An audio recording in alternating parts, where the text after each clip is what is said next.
Hello everyone, welcome to Mastermind. Today let us look at the part 7 of the series on Economic Survey 2023-24.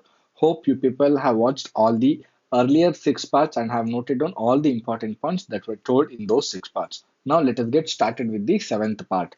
Which district has the highest percentage of its geographical area covered by forests? Kodagu, Dakshina Kannada, Chikamagaluru, Uttara Kannada. So you have to remember that there are two things. One is the percentage of geographical area and the other is area of the forest in that particular district. So when it comes to percentage of its geographical area, Kodagu has the highest percentage of its geographical area covered by forest in the state of Karnataka, while Uttara Kannada district has the largest area. You have to remember largest area of forest is found in Uttara Kannada district, while highest percentage of its geographical area covered by forest is in Kodagu. Very, very important. You have to remember this. Kodagu has the highest percentage of its geographical area covered by forest with 79.42%. This means a significant portion of its total land area is forested. Second question says, which of the following is not a proposed option for facilitating the issuance of green bonds? State government guaranteed sovereign green bonds, private investor managed funds, Karnataka Water and Sanitation Pooled Funds Trust, credit rated corporations or municipal corporations with statutory consent.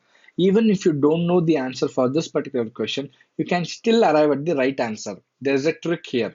See here, state government guaranteed sovereign green bonds. So even these are sovereign or state supported. Karnataka Water and Sanitation Pooled Fund Trust. Even this is state government supported.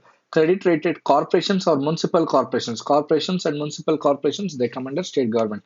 Therefore, it has statutory consent and even this comes under the state sector only. So only thing that comes under private sector is option 2. So you can blindly mark option 2 as the right option for this. So which of the following is not a proposed option for facilitating the issuance of green bonds? So option 1, 3, 4 are supported while only option 2 is not a proposed option. Therefore, here the right answer is option 2. So what are green bonds? Green bonds are financial instruments issued by sovereign entities. Sovereign entities means state government or district governments or municipalities, etc. So green bonds are financial instruments issued by sovereign entities, intergovernmental groups or alliances and corporations with proceeds allocated to environmentally sustainable projects. So the funds that are raised with the selling of green bonds will be used for environmentally sustainable project. You have to remember this.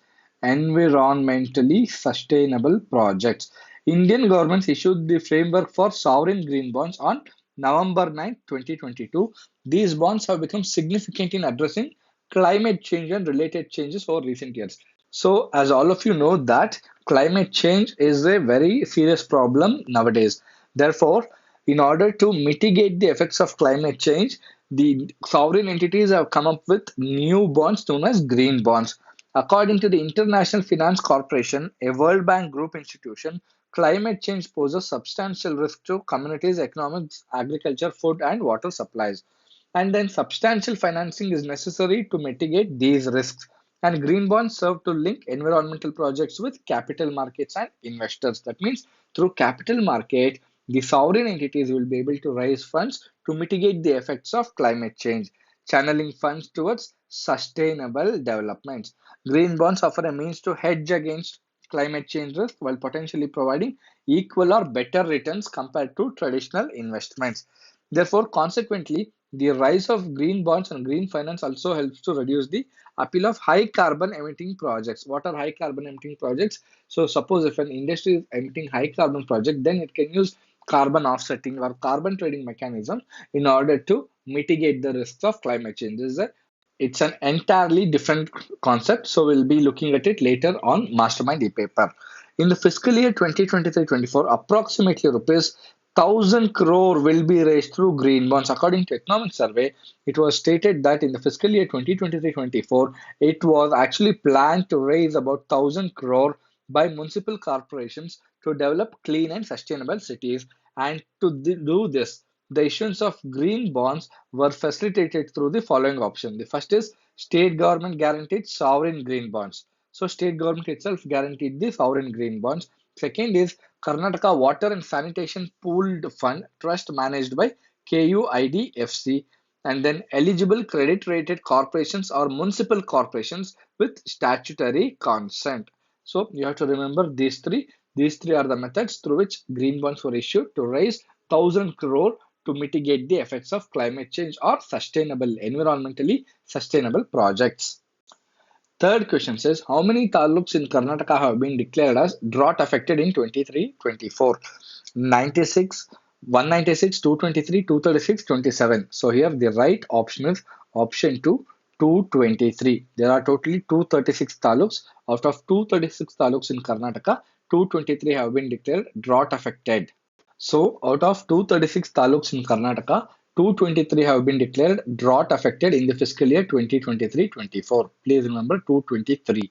Fourth question says, out of the drought affected taluks, how many are classified under the severe category? 27, 196, 223, 236. So here the right option is option 2, 196. So, of the 223 drought affected taluks, 196 are classified under the severe category. Severe category. These are severely affected by drought. Fifth question says, what is the total area of agricultural crops damaged due to drought in Karnataka in 2023-24? So the right option over here is option 1, 46.11 lakh hectares. So, while totally 48 lakh hectares have been affected, totally 48 lakh hectares have been affected due to drought, the total area of agricultural crops, only agricultural crops damaged due to drought in Karnataka in 2023-24 is 46.11 lakh hectares. But 48 lakh hectares, so remaining 1.89 lakh hectares is also affected, but 46.11 lakh hectares is affected that contains only agricultural crops. 1.89 lakh hectares remain contains for non-agricultural purposes, maybe animal husbandry or fishing, etc. So this is 46.11 lakh hectares is only for agricultural crops. Sixth question says, which crop has the largest area affected by drought in Karnataka in 2023-24? Very important question. Tor, ragi, cotton, maize. So the right option is option 4, maize. So, maize is the crop with the largest area affected by drought with 13.51 lakh hectares.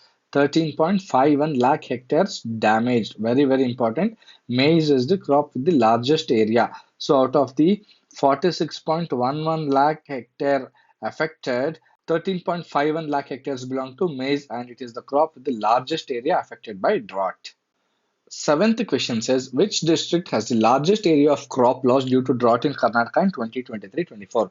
Kalaburgi, Bidar, Belagavi, Vijayapura. So the right option is option 4, Vijayapura. Vijayapura has the largest area of crop loss due to drought in Karnataka in 2023-24. So Vijayapura is the district with the largest area of crop loss due to drought with 4.65 lakh hectares affected. 4.65 lakh hectares affected. Look at the eighth question now. How many taluks are classified under the moderate drought category in Karnataka in 2023-24? So even if you don't know the correct figure for the taluks classified under the moderate drought category, you can still arrive at the right answer if you have seen one of the earlier questions, one of the 7 previous questions. So you know that 236 is the total number of taluks, so it cannot be under moderate drought category. 223 is the number of uh, taluks classified under drought category. You have already seen 196 is the number of taluks that have been classified as severe. So if 196, 223, 236 are not the options, then what is the option remaining? It is 27. So here option 1, 27 is the right option.